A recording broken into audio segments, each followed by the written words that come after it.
Alright guys, welcome to RC Mojo. This week we're back on the Tamiya 1850l with the bit that a lot of builders seem to rather dislike, the 3-speed gearbox. Now I find them to be one of the best multi-speed gearboxes around, the Hercules Hobbies coming a very close second. We're working on bag D this week, and inside we find the gearbox end plate, the aluminium tubes, steel shafts and shift rod. In the sub bags we've got all the metal gears and the hex adapters. In this one we've got the E-clips and lots of other small parts. And in this one we've got lots of bushings that we will of course be replacing with proper bearings. And in the other half we've got some small springs and some rod ends. Also in bag D are the shift forks and the second gearbox shaft that's in a bag of its own. No doubt an upgraded part, but we'll have a look at that later.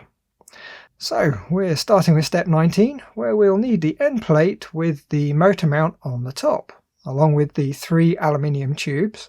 And for the parts on the left of the diagram, we need the guide rod that helps with keeping the shift rod straight, 2 M2x6 screws, 2 M3 flange nuts, 2 M2 nuts, and there's 3 M3x6s. For the plastic bits, all we need is a J2, one of the bearing carriers. Right, first job is to attach the bearing carrier. It's got a flange on one side that offers up to the end plate. You need to make sure you've got it on the right side, but the diagram is pretty clear, so just match it up. To hold it in, we use the M2 nuts in the hex holes in the bearing carrier, and from the other side we use the M2 screws. Then, just as I was putting the second screw in, the doorbell rang. And just in time we now have an 80-turn motor. That'll mean we shouldn't need to take the gearbox out again once we've put it together. Anyway, back to the build. Now we've got the bearing carrier in, we need to make sure it's not going to fall off. Those M2 nuts really won't do the gears any good if one comes loose. We're going to use some thread lock, but we need to be fairly careful not to get the thread lock on the plastic. Now because the screw threads stick out past the nut, we can use a cocktail stick to transfer a tiny amount over. Then we loosen the screw so the thread just pops below the surface of the nut and re-tighten it. Take up the slack, then give them an extra little tweak. Soak off the excess thread lock and they're fitted. Next we've got the shift rod guide. Now it's threaded at one end where we need to thread on one of the M3 flange nuts. We need to thread it on smooth side first and thread it on almost all the way up the thread. We need to pop it into the hole next to the shift rod bushing so the rod pokes out the outside face. Then on the inside we use another nut. Now I found that we can happily get away without any thread lock as long as you do the nuts up really good and tight. The teeth on the nut flanges really dig into the aluminium plate. However, if you want to double up a bit, thread lock really wouldn't hurt. The aluminium tubes go in now. We only need to do them up by hand for now, as we're going to need to loosen them up so we can square it all up later. They'll end up being thread locked too, but for now we just leave them dry. Also, we're only fitting 3, as the 4th one gets in the way when we fit the shift rod. Step 20. Building one of the gearbox shafts. We need the aluminium 20-tooth gear, the aluminium 13-tooth gear, one of the short hex adapters, and 6 4mm E-clips. For the plastic bits we need a couple of plastic gears. We need G1 and G2. Unfortunately we need to carefully compare the gears with the diagram to make sure we get the right ones, but they're just about clear enough, it's not impossible to work it out. For the shaft we need the one that's not in a separate bag. With most of the Tamiya kits you'd need to carefully match up the shaft with the diagram, but with one being in a separate bag it's a little bit easier. But we do still need to make sure that we get the shaft the right way round. First job then is to install a couple of E-clips. We want to clip one in just below the large spline on the left of the diagram, and the second one goes a little bit further along the other side of the smooth section. Now you can install all the spline bits dry, as there shouldn't be much if any motion. However, I usually smear a bit of grease around the spline, which seems to dampen the noise just a little bit and does slow down the wear.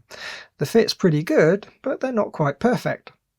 On the inner short section of spline we want the aluminium 20-tooth gear, and on the long spline we want the aluminium 13-tooth gear, with the short smooth section towards the end of the shaft. Over the small gear we fit the large plastic gear, which is shaped to lock in over the gear teeth. Quite a nice pair of parts, I must say. To keep them on, we need to install 2 more E-clips, one on the end of the plastic gear and one over the end of the aluminium 20-tooth. Next we pop another E-clip in below the last spline and grease it up. Slide the brass adapter into the small plastic gear. Now the smooth bit of the adapter should go in first. Now we just slide it over the spline and clip in the last E-clip. It's a rather simple assembly, but even at this stage it's a good idea to take your time and really make sure it all goes together just right. Okay, step 21, the shaft with the clutches. Now this is where things get more interesting. I think assembling this bit is where, if you're going to mess up, this is really where you're going to do it. There's quite a few bits that all need to be the right way around and in just the right order to work. This time we need 4 1150 bearings, 2 of the silver spline adapters, 4 1260 bearings, the large washer, and 6 4mm E-clips. For plastics, we need the 3 clutches. Now they're all unique, so we need to be very careful to keep track of which is which. Unfortunately, the parts aren't marked, so once you cut them from the parts tree, you really need to be quite careful. It's also very important any traces of the parts tree get trimmed flat. Having little nubs left over has to be the #1 reason builders end up with shifting issues. They get caught up where they're not supposed to be, causing some odd behaviours. Along with the 3 clutches, there's also J5, a spacer that comes from the same parts tree. That just leaves the last 3 plastic gears, and if you check the diagram, you'll notice that each of the sub-steps only adds 1 clutch and 1 gear, so you can lay them out in order, which does make assembly that bit easier. The shaft we're going to assemble on is the one that's in its own bag. It looks like it's an updated part, no doubt bringing the kit up to spec with the newer kits. There's also a couple of longer grub screws in the bag, so watch out when tipping out the bag. The little instruction sheet will be essentially the same as the manual, but with a different grub screw. Still, it's nice Tamiya supply the sheet. It's a nice bit of attention to detail. So first, before we start clipping bits together, we need to make sure that the shaft is orientated the same way as it shows in the first bit of the diagram.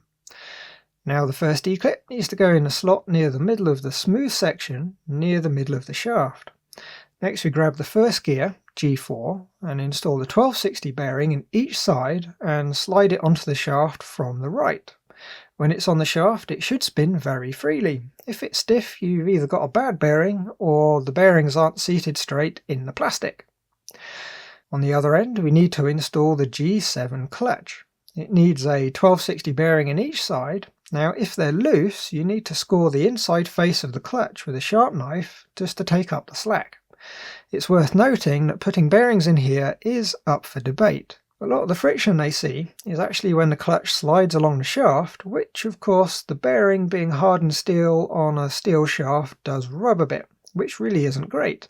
But I think the nice smooth rotation does trump the dodgy sliding. When it's running indoors, the gearbox is going to be in first gear most of the time anyway, so it's going to be doing more spinning than sliding. Now, because there's going to be some sliding, we will grease up the shaft to give it the best chance of lasting. We'll put some around the shaft, and we'll also put some blobs in slots in the gear so the clutch can slide around without grabbing. It's a case of not really being able to use too much, within reason of course. Any excess will get squeezed out and thrown off pretty quickly once you start driving. Now, to stop the clutch from falling off, we just need to install an E-clip in the next slot along the shaft. For the second stage, we need to flip the assembly over. The little twisted arrow is very easy to miss, and is indeed very often missed, leading to some confusion. Now it's flipped, we need to slide on the large washer from the right, grease up the spline, and slide on one of the silver spline adapters and give it a nice coat of grease. Now before we slide on the J8 clutch, we need to grease up all the nubs first. Just a blob on the end of all 3 will do. Slide on J8, and for good measure, a bit more grease behind it. It will stop the clutch falling off before we install the next E-clip, and it will make sure it all gets well lubed. Now we have an 1150 bearing, followed by the G5 gear, and another bearing. None of these bits slide, so there's not really any need for more grease.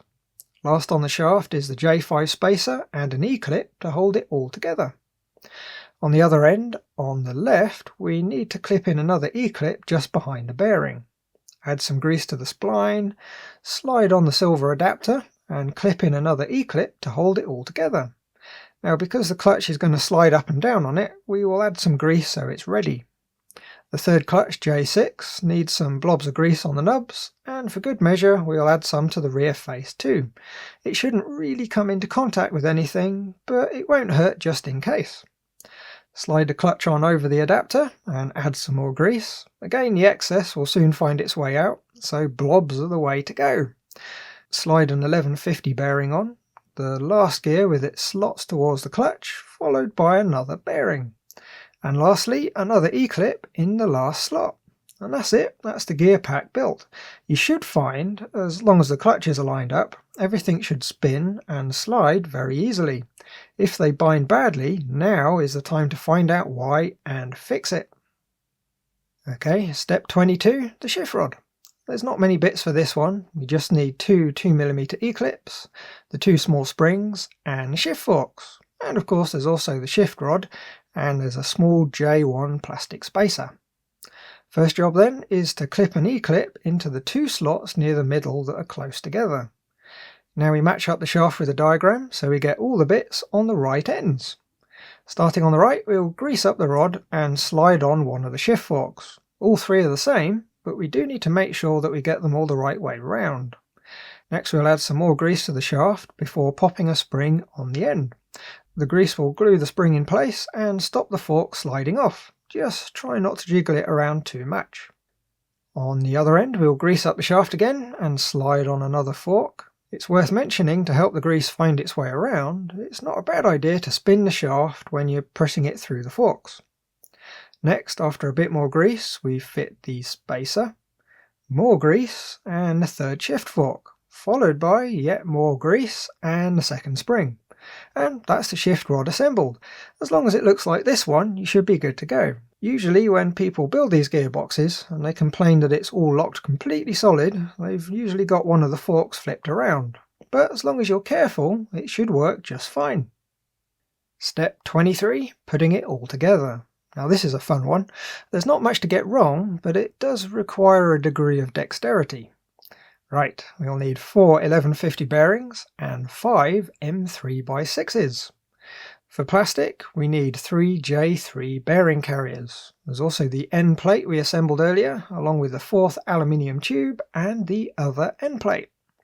Starting with the top shaft, we'll pop a bearing on the end and slide it into the bearing carrier we fitted in the first step. We want the double gear towards the plate. Next, on the bottom shaft, we pop a bearing on the end with the spacer and fit one of the bearing carriers. These ones are just a press fit without any screws, so they just go in without any fuss. Jiggle it in and we can flip it around and fit a bearing and bearing carrier on the ends of the shaft. So far so good, but that really can't last. The next bit is a bit fiddly. In case you were wondering why we haven't greased up the gears or the slots in the clutches, this is why. We need to align the forks and the clutches while also sliding the shift rod through its bushing. There's a few methods, but this is how I tend to do it. With the lower shaft installed, I slot the forks into the clutches, then very carefully lift the lower shaft with the shift rod attached until it clears the end plate. Then slide it back together with the rod in its bushing. It'll still be a bit floppy at this point for a test, so we need to install the other end plate. We just need to line it up with a shift rod and then the bearing carriers and install 3 M3x6s. And just like the other end, we will end up using thread lock, but for now we'll just take up the slack. Same goes for the 4th tube, offer it up and install an M3x6 in each end. And that is the main bit of the gearbox put together. Right, step 24, the motor. This time we need a small washer, 2 2mm E-clips, 2 M3 grub screws, one of which we'll swap for one of the longer ones that came with the lower shaft. We need the drive yoke, a 4mm ball end, the fibre motor washer plate thingamabob, shift arm, pinion, and 2 M3x6s. For plastic, all we need is a J4 spacer. Right, the kit comes with your typical 27 turn silver can. Now it's a perfectly good motor in the right model, but the 1/14 scales really aren't the right models. The truck ends up going way too fast, even in first gear, and with most, if not all, ESCs, the control you get at low speed isn't great. As we saw earlier, we've now got a Ghoul RC 80-turn motor to go in instead. It really doesn't matter what brand you end up with. I've got a funny feeling all the cheap ones come from the same place anyway. As long as you've got a fairly high number of turns, it'll be a huge improvement. Now, if you only ever plan on running indoors, especially on a layout, 80 turns is the way to go. First gear is slow enough that you can use most of the throttle range to manoeuvre in tight spaces, giving lots of smooth control. Second gear works a treat for long straight stretches, and you've still got third if you want a bit more speed. If you're running outdoors in a car park or other open space, 45 turns is probably a better way to go. First gear is still pretty smooth, but it's got enough legs that in third you have enough speed for some pretty epic looking flybys without having to worry too much about flipping the truck when pulling high G manoeuvres. First then, we'll pop the fibre spacer washer thing over the motor. If we were using a Tamiya motor, the hole in the centre would be a nice snug fit, but this motor has a ball raced output, so the lump on the end is a bit smaller. That means that you have to hold the spacer in just the right spot so the screw holes line up. It's a bit of a fiddle, but I figure the spacer helps the motor stay in position, so it's probably worth doing. Start with a single hole, then install the screw through the slot, not forgetting the washer like I did. We want them to be done up so they're snug, but so we can still just about move the motor up and down so we can set the gear mesh. Next we pop one of the short grub screws into the pinion and line it up with the flat on the motor shaft. Then we do up the grub just to take up the slack. Now we can set the pinion position on the shaft. Viewing from the side, we want the teeth to be as central on the spur gear as we can, also taking into consideration that we don't want the end of the grub screw to catch on the gear. If you've ever heard one of these trucks ticking while it's running, it's usually because the pinion isn't quite far enough onto the shaft. When it's in just the right spot, tighten up the grub screw all the way. Next we've got the gear mesh. Now we want to set the position of the motor so we've got just a bit of slack or backlash between the pinion and the spur.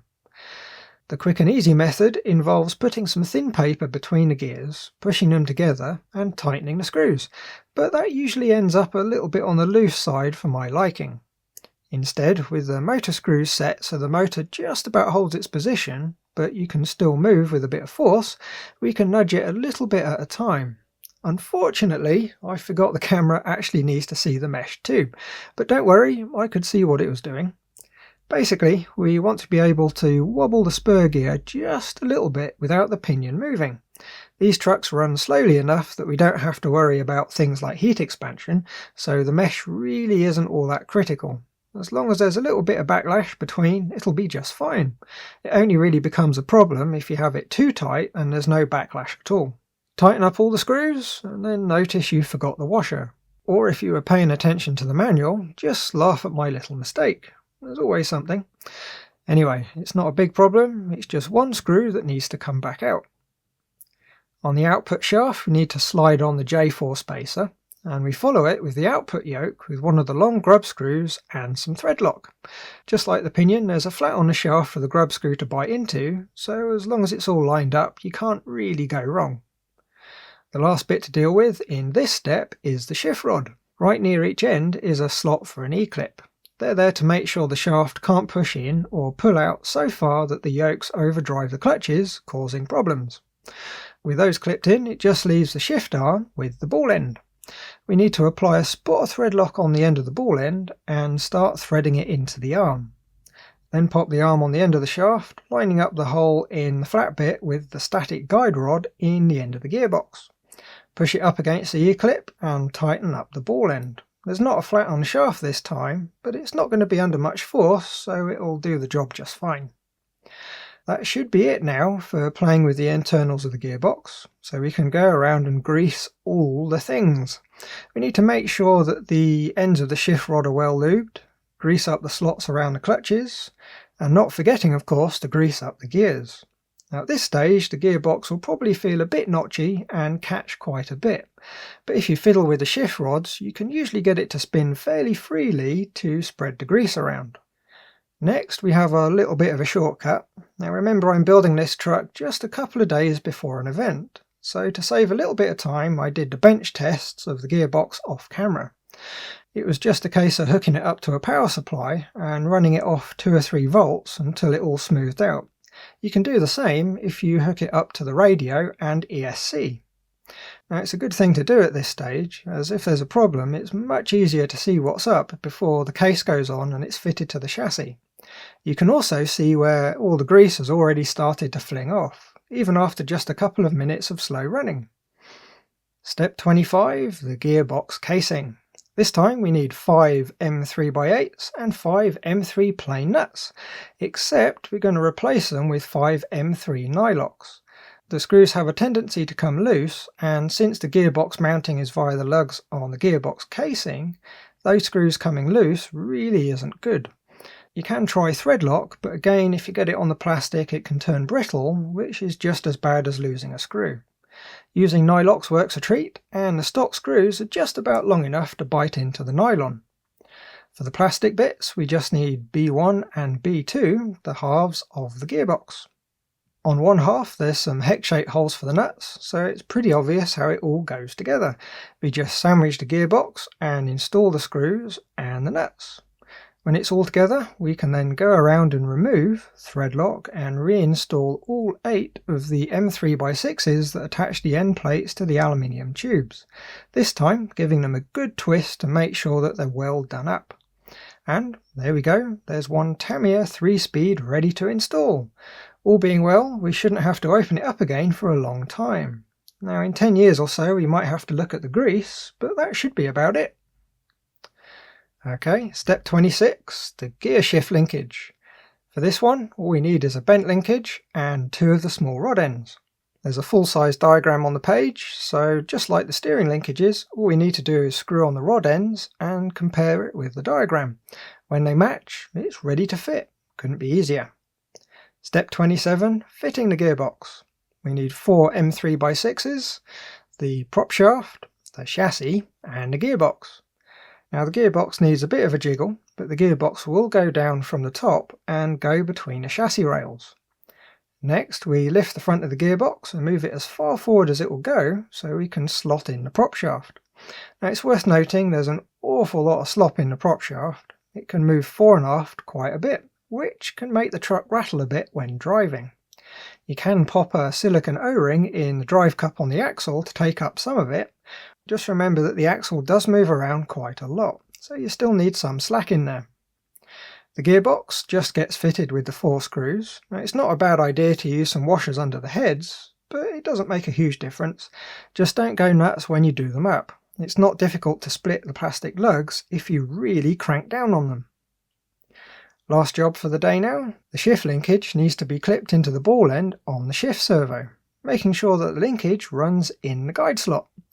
Then the bit that's impossible to film, we need to pop the other cup onto the ball that's on the gearbox shift rod. The flat end of a pair of tweezers in through the gap works quite well. Line it up over the cup and press firmly. And that is how you build a Tamiya 3-speed. Once you've done a few, they almost fall together. Great fun.